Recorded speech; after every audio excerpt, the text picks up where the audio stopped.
That text message wasn't meant for me. My finger hovered over the screen, trembling slightly as I read it again. 3 years of marriage, and it took just 12 words to crack the foundation I thought we'd built on solid ground. Can't wait to feel you again tonight. She's at her book club. Miss you. I remember sitting there at our kitchen island, the one we'd picked out together, arguing playfully about granite versus marble, and feeling my world tilt sideways. The granite felt cold under my palms as I placed the phone down, screen darkened, like I could somehow make those words disappear. That Thursday wasn't even my book club night. I'd come home early from work with takeout Thai food, his favorite pad Thai with extra peanuts, because he'd mentioned being stressed about a deadline. The house was quiet when I arrived, our bedroom door slightly ajar. I heard the shower running and decided to surprise him. That's when I noticed his phone on the nightstand, lighting up with a notification. I'm not the snooping type. Never have been. My parents had a marriage built on exhausting suspicion that eventually burned itself out, and I swore I'd never live like that. But something about the preview of that message pulled me in like gravity. The name at the top read, Melissa from accounting. Melissa, from his office. The one he'd mentioned several times over dinner. Always in passing, always professional. The same Melissa who'd sent him a Christmas card last year with a handwritten note I'd found oddly personal. The Melissa whose name appeared in his search history when I borrowed his laptop last month to check my email. The search results showed her social media profiles. I stood in our bedroom holding his phone, hearing the water running, and felt my throat tighten. Time stretched like taffy. Should I confront him immediately? Wait for him to finish showering? Pretend I never saw it? In that moment, I made a choice that would change everything. I placed his phone exactly as I'd found it, grabbed my keys, and left the food on the counter with a note. Got called back to work. Eat without me. Love you. But I didn't go back to work. I drove to the park 3 blocks from our house, parked my car under a sprawling oak tree, and finally allowed myself to feel everything. The betrayal cut deep. Not just the affair, but the casual way he'd navigated his double life. How many nights had he touched me with hands that had just texted her? How many times had I mentioned my book club, unknowingly giving him the perfect alibi? I sat there until sunset, watching families pack up picnics, teenagers throwing frisbees, couples walking hand in hand. All these normal moments happening while my life splintered. My phone buzzed with a text from him. Thanks for dinner. Working late tonight on the Henderson project. Don't wait up. The Henderson project had been completed 2 weeks ago. I knew because he'd celebrated with the team at a bar downtown. I'd picked him up because he'd had too many whiskeys. Or so he'd claimed. That night, I returned home after midnight. He was asleep, or pretending to be. I stood in the doorway of our bedroom, watching the rise and fall of his chest, studying the face I thought I knew better than my own. In sleep, he looked exactly like the man I'd married. Kind, dependable, mine. But he wasn't mine anymore. Maybe he never had been. I didn't cry that night. Instead, I sat in our living room until dawn, scrolling through photos on my phone. Our wedding day, vacations, silly selfies at restaurants, looking for clues I might have missed. When had the man in these photos decided I wasn't enough? The next morning, I performed the role of unsuspecting wife perfectly. I made coffee, kissed him goodbye, asked about his day ahead. Each ordinary action felt like walking on broken glass, but my face betrayed nothing. As he headed out the door, he mentioned his mother's upcoming birthday barbecue that weekend. Mom specifically asked if you could make your famous guacamole, he said, squeezing my shoulder. Everyone loves it. His mother, my mother-in-law, Dorothy. The woman who'd welcomed me into her family with open arms but never quite let me forget I wasn't exactly what she'd envisioned for her precious son. The woman who still displayed photos of his high school girlfriend on her mantle alongside our wedding picture. The woman who'd once accidentally introduced me as his current wife at a family gathering. That's when the idea first formed. Just a whisper, really. A dangerous thought that should have shocked me, but instead felt like the first deep breath after nearly drowning. Of course, I replied with a smile that didn't reach my eyes. I wouldn't miss it for the world. As his car pulled away, I made another decision. I wasn't going to confront him yet. I wasn't going to scream or throw his clothes onto the lawn or key his car like some cliché in a bad movie. No, this betrayal deserved something more. Memorable. Something that would match the cold, calculated nature of his deception. I picked up my phone and opened my laptop. First, I needed information. And I knew exactly where to start. Finding Melissa wasn't difficult. 4 years of marriage had made me complacent, but not stupid. I knew his email password, his cloud storage login, even had his location sharing turned on, ostensibly so I could see when he was heading home from work. These digital breadcrumbs painted a picture that turned my stomach with each new discovery. Their affair hadn't started recently. Based on the email exchanges I found, carefully hidden in a folder labeled Budget Reports 2023, they'd been seeing each other for at least 8 months. 8 months of lies. 8 months of me washing the sheets they'd probably stained together. 8 months of him coming home late with excuses about client meetings and deadline pressures. I found a reservation confirmation for a weekend getaway to a vineyard 3 hours away. During the same weekend, he'd told me he was at a marketing conference in Chicago. I discovered credit card charges for jewelry I'd never received, and dinner dates at restaurants I'd mentioned wanting to try. Restaurants he'd claimed were overrated, or too expensive. The worst part wasn't the affair itself. It was the realization that I'd been living in a carefully constructed fiction. Every time I'd voiced a suspicion, however mild, he'd made me feel irrational, paranoid, untrustworthy. "You know I'd never do that to you," he'd say, looking wounded. "Don't you trust me at all?" Classic gaslighting. I'd apologized for doubting him. I'd worked harder to be the perfect wife, more understanding of his late nights, more appreciative of his dedication to his career, less needy of his time and attention. 4 days after discovering the text, I finally found her Instagram profile. Melissa Harper, 32, blonde, beautiful in that effortless way that makes other women simultaneously envious and insecure. Her feed was carefully curated: fitness photos, elegant dinners, art galleries, and exotic beaches. No trace of my husband, of course. They were too careful for that. But there was one photo that stopped my scrolling cold. A close-up of a woman's hand holding a cocktail, a delicate gold bracelet visible on her wrist. The caption read, "Best surprise from someone special. He always knows exactly what I need." I recognized that bracelet. It was identical to one I'd admired in a jewelry store window during our anniversary trip last year.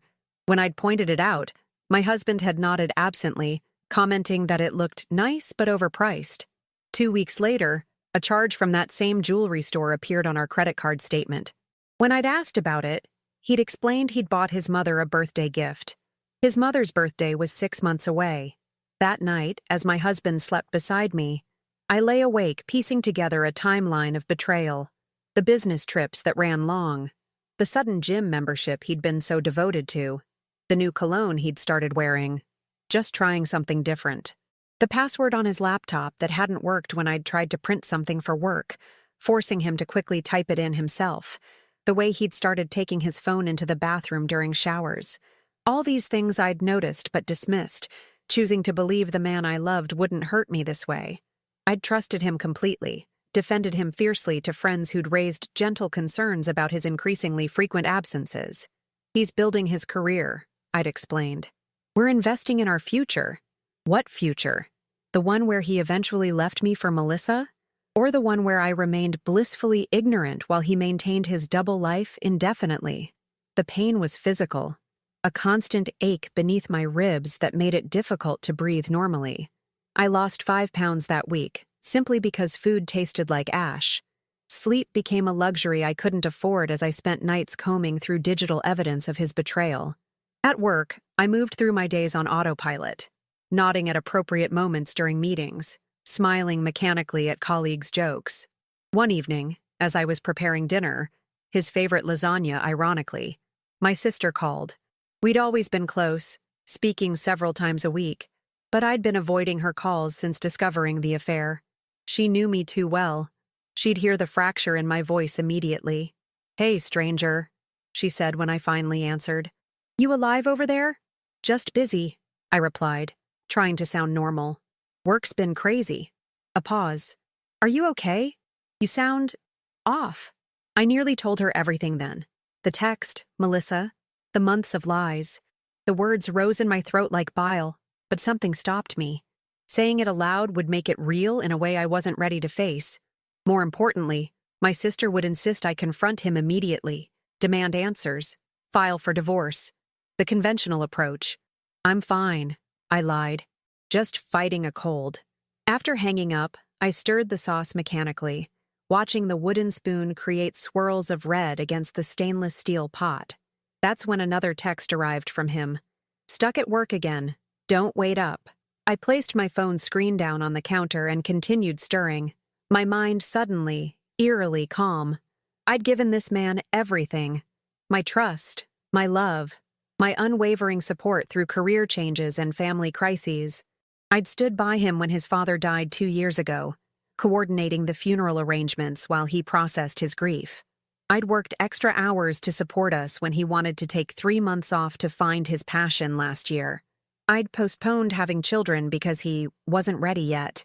I had built my life around him, and in return, he'd betrayed me in the most intimate way possible, not just with the affair, but with the elaborate architecture of lies he'd constructed to support it. Every reassurance, every "I love you," every promise for our future, all of it contaminated now. I gave everything to them, and they discarded me like nothing. The thought wasn't just about my husband, but about his family too. The family that had embraced me superficially while always making me feel slightly inadequate.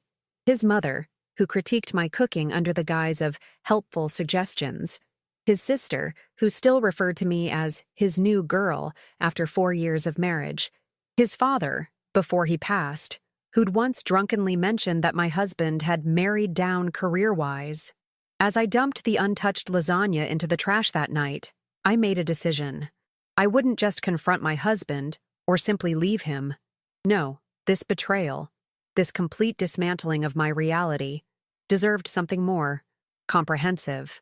Something that would make sure he couldn't rewrite our history or paint me as the villain in his next relationship. Something unforgettable. The barbecue at my mother-in-law's house was exactly 10 days away. Dorothy's 65th birthday celebration, a milestone event she'd been planning for months. The entire extended family would be there, plus close friends and neighbors.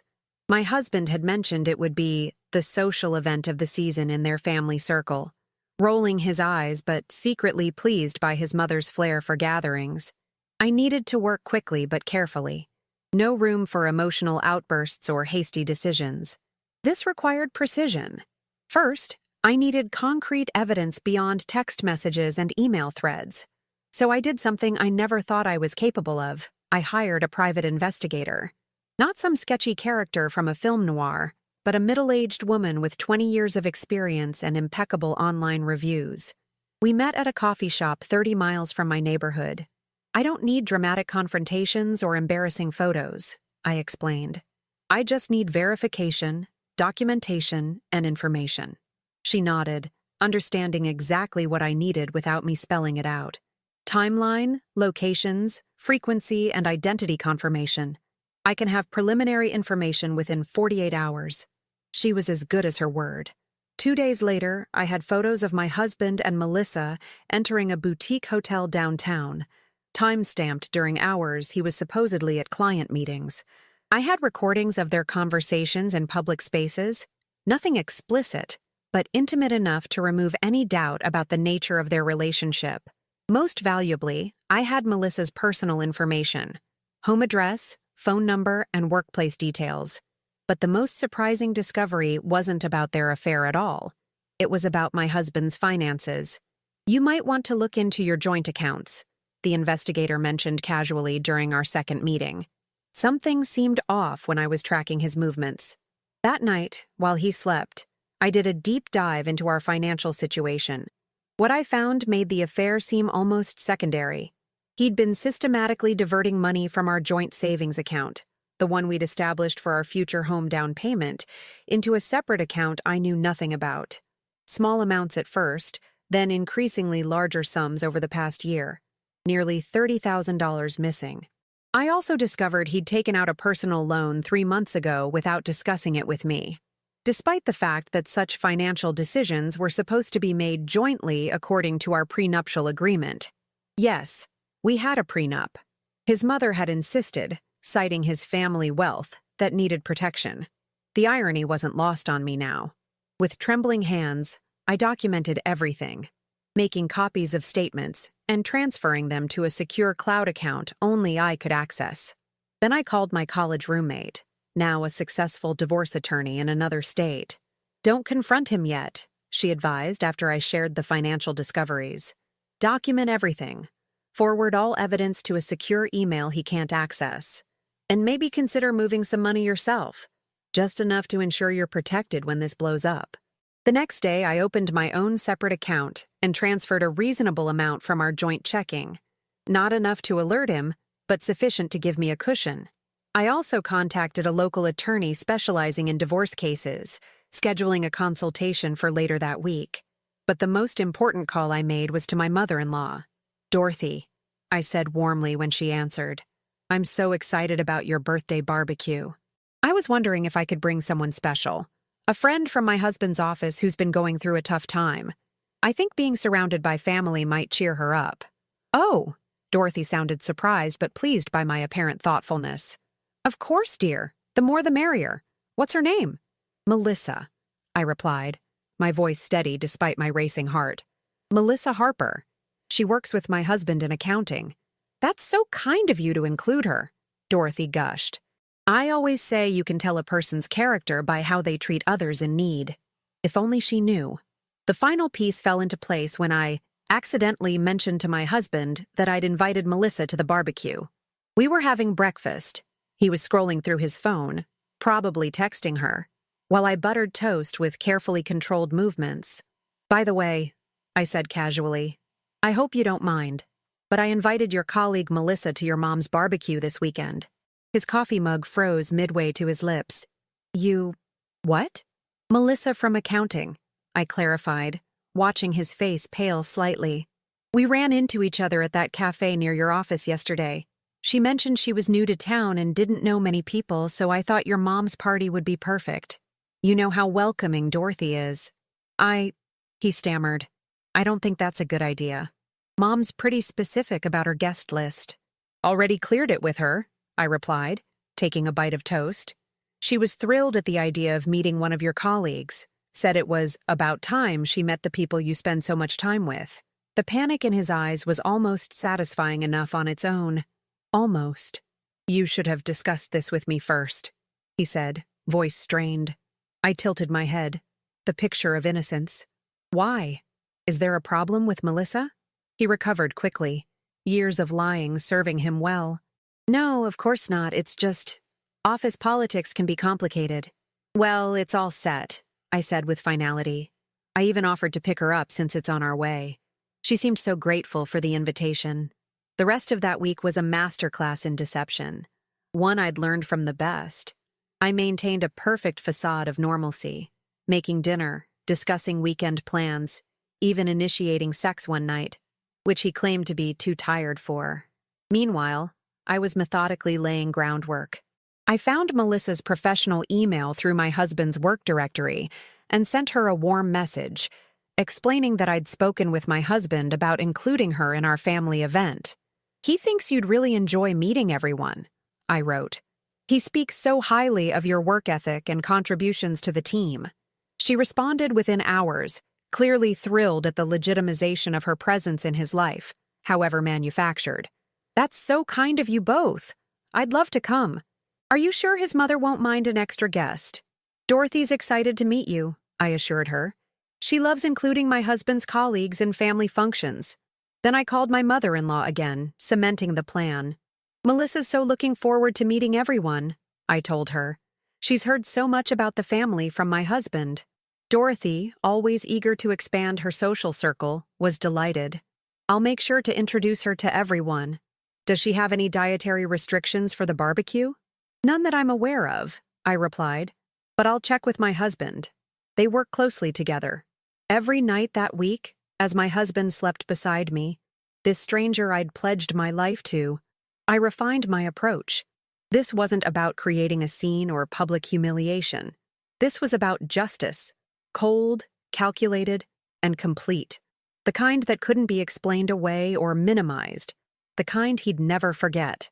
The night before the barbecue, I packed a small overnight bag and hid it in my car trunk while he was showering.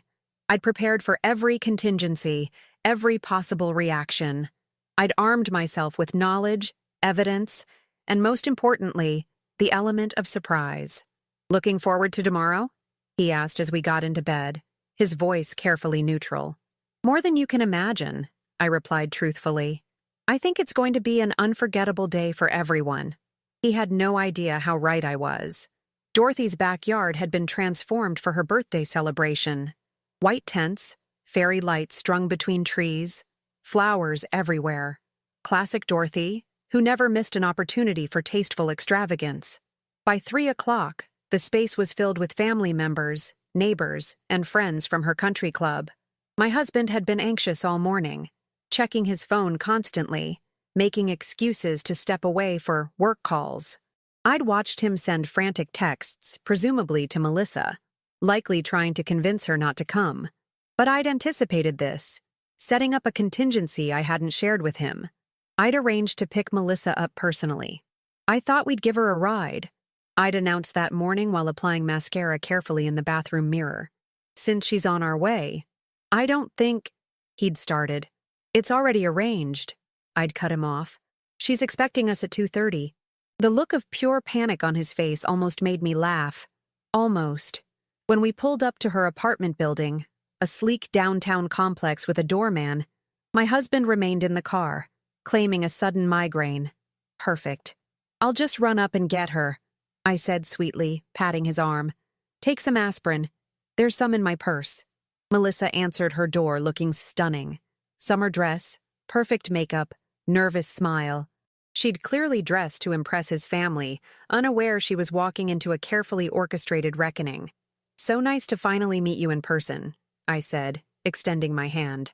"My husband's mentioned you so many times." Her smile faltered slightly. "He has?"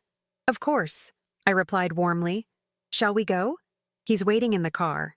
The elevator ride down was filled with her cheerful chatter about how excited she was to meet everyone, especially his mother, who sounds incredible from all he's told me.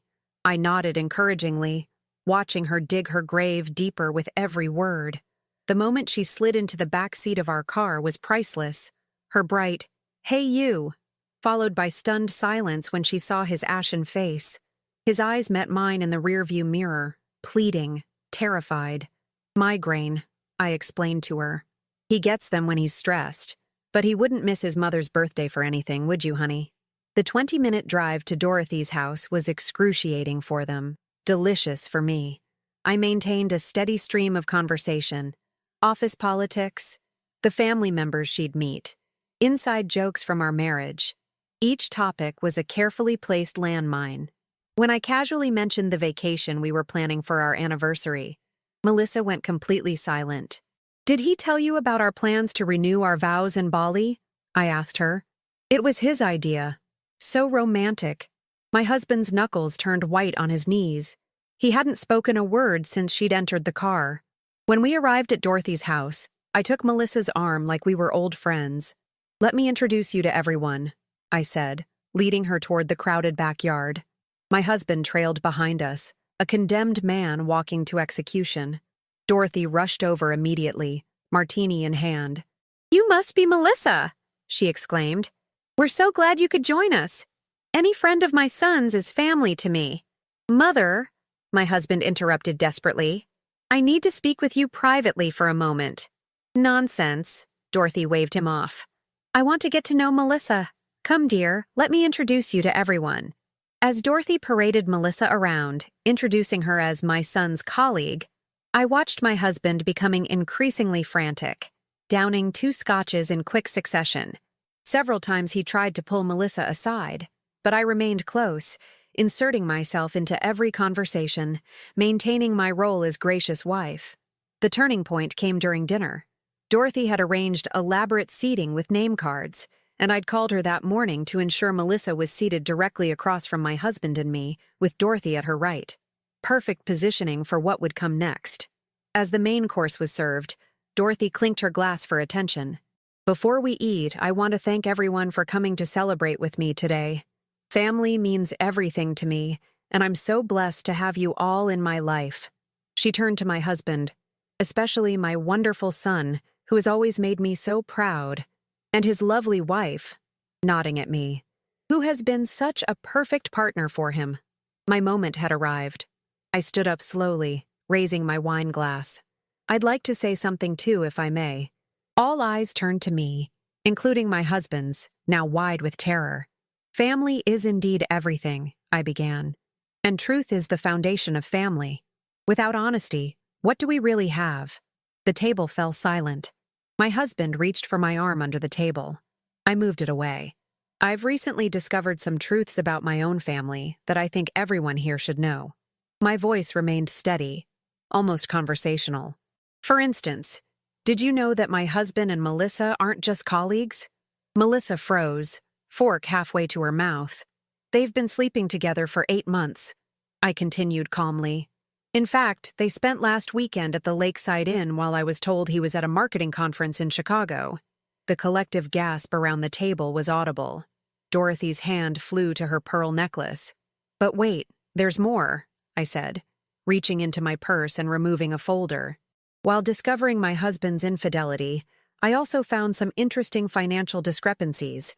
I placed the folder on the table and slid it toward Dorothy. It seems your son has been embezzling from his company for over a year. These documents show transfers from corporate accounts to a personal offshore account. I've highlighted the relevant transactions. My husband lunged for the folder, but his brother, always quicker, grabbed it first and opened it, his eyes widening as he scanned the contents. That's not, my husband sputtered. Not what? I asked. Not true? I have copies of everything, including the offshore account details. Melissa, did you know about this? Because the company might find it interesting that an accounting employee was closely involved with someone manipulating the books. Melissa had gone completely pale. I never. Of course, the affair might be considered a personal matter, I continued, if not for the fact that company resources were used to facilitate it. Company cars, expense accounts, conference budgets, all misappropriated to fund romantic getaways. I turned to face Dorothy directly. I particularly thought you should know that the diamond earrings he gave you for Christmas, the ones you're wearing right now, were purchased with stolen company funds. You might want to keep the receipt for when they're confiscated as evidence. Dorothy's hands flew to her ears, horror dawning on her face. My husband stood up, knocking over his chair. Stop this right now, he hissed. You've lost your mind. I smiled serenely. Actually, I've found clarity. And evidence. Lots of evidence, which I've already forwarded to the company's ethics committee, the board of directors, and the SEC. They should be contacting you both on Monday. The backyard had fallen completely silent except for the distant sizzle of forgotten meat on the grill. Every face was turned toward our little drama. Mouths open, eyes wide, drinks forgotten. I've also taken the liberty of meeting with a divorce attorney, I added, turning back to the stunned table. Apparently, infidelity combined with financial crimes nullifies certain aspects of our prenuptial agreement. Fascinating legal territory. I reached for my purse and removed a second envelope, which I handed to my mother-in-law. This contains documents showing that your son has been systematically draining our joint savings account. The money we were saving for your grandchildren's college funds, Dorothy. You've mentioned those future grandchildren so often. I thought you should know they were being robbed before they were even conceived. Dorothy opened the envelope with trembling hands. As she read, her expression transformed from shock to something I'd never seen before. Deep, burning disappointment directed at her son. Is this true? She asked him, voice barely audible. His silence was all the confirmation needed. I picked up my wine glass again, taking a small sip. I want to thank everyone for witnessing this moment. It saves me the trouble of having to explain it multiple times. Then I turned to Melissa, who looked like she might vomit on Dorothy's expensive tablecloth. He told you I didn't know, didn't he? That we were separated or divorcing? That's his pattern. Ask his ex-girlfriend Nicole. You remember her, Dorothy? Still have her photo on your mantle. He told me they had broken up 3 months before he actually ended things with her. Dorothy's hand went to her mouth. And Melissa, I continued gently, almost sympathetically. The gold bracelet he gave you, the one in your Instagram post from February 14th? I admired the same one last year. He told me it was overpriced before buying it for you instead. Classic, isn't it? I placed my napkin on the table and stood up. Dorothy, thank you for including me in your family these past 4 years. Despite everything, I've valued your attempt at welcoming me. The barbecue is lovely. I'm sorry I won't be staying for cake. I walked around the table, stopping behind my husband's chair. He wouldn't look at me. I've already moved my essential belongings out, I told him quietly. I'll have my sister collect the rest next week. The prenup specified infidelity as grounds for forfeiture of asset protection. My lawyer will be in touch. With that, I walked away from the table, through the stunned audience of family members, and toward the front of the house where my pre-ordered rideshare was already waiting. Exactly on schedule. Behind me, I heard Dorothy's voice, shrill with rage. How could you do this? At my birthday party? But she wasn't talking to me. That was 11 months ago. Sometimes I still wake up reaching for him before remembering everything that happened. Old habits die hard, even when they should. The divorce was finalized faster than expected. Turns out, men facing potential criminal charges for financial fraud tend to be surprisingly agreeable during settlement negotiations. The company pressed charges. He pled guilty to lesser charges in exchange for testimony against higher-ups who'd been running a larger scheme. Melissa cooperated with investigators, too, claiming she'd been unaware of the financial crimes. Maybe she was, maybe she wasn't. Either way, she was fired, and last I heard, moved back to her hometown in Ohio. Dorothy sent me a handwritten letter 3 months after the barbecue. 10 pages of elegant stationery filled with her distinctive cursive. Part apology, part explanation, part tentative olive branch. We've met for coffee twice since then. Stilted conversations full of careful phrasing and unspoken regrets. She keeps asking if we might maintain some kind of relationship. I haven't decided yet. His sister, surprisingly, reached out immediately after the barbecue. I always thought he was hiding something, she confessed over wine one evening.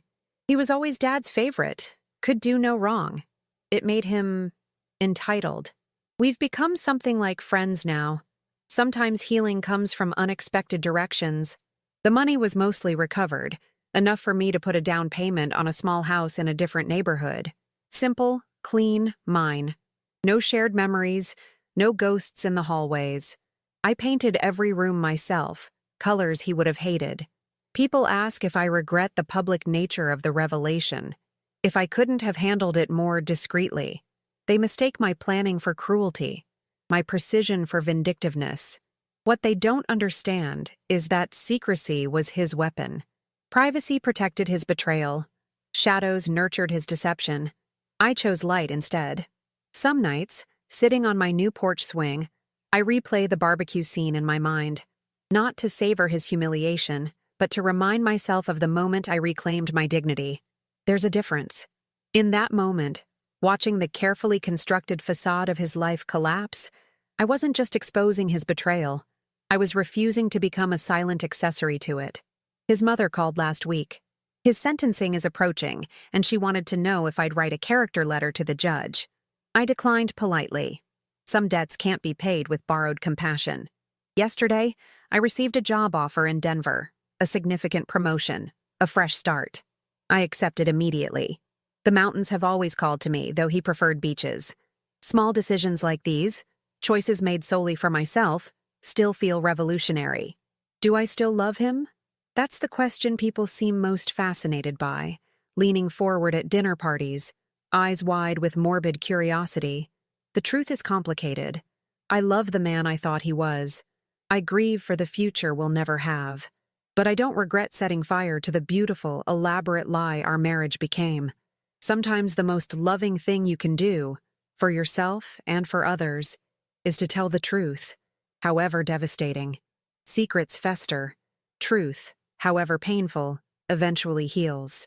As for forgiveness, that's a journey still in progress. Not for his sake, but for mine. I'm learning that forgiveness doesn't mean pretending the betrayal never happened. It means refusing to let it define my future. The barbecue revenge wasn't about destroying him. It was about refusing to be destroyed myself, refusing to shrink into the role of deceived wife, refusing to carry the shame that was never mine to bear. In the end, the most perfect revenge wasn't the public exposure or the legal consequences or even the financial settlement. It was the moment I drove away from that house, breathing freely for the first time in months, belonging completely to myself again. Sometimes people ask if I'd do it differently now.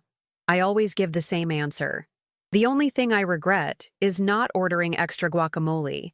It was, after all, my specialty, and I never got to taste it one last time at Dorothy's table. That thought makes me laugh sometimes. How something so trivial can stand out amid life's collapse. But that's recovery for you, finding humor in unexpected places. Last week, I finally packed away our wedding album. Not in anger or sorrow, but with the calm detachment of storing away an old college textbook, something once essential that served its purpose. They say revenge is a dish best served cold. Mine wasn't about revenge at all. It was truth, served exactly as it needed to be, unflinching and complete. My therapist says I'm making remarkable progress. I tell her it's because I didn't leave pieces of myself behind when I walked away. I took everything that mattered: my dignity, my future, my ability to trust my own perceptions. This morning I woke up and realized I hadn't thought about him for 3 whole days. Progress isn't linear, but sometimes it arrives in quiet revelations. The mountains outside my new home turn purple at sunset. Nobody here knows my story unless I choose to share it. This anonymity feels like another kind of freedom, the space to define myself beyond what was done to me.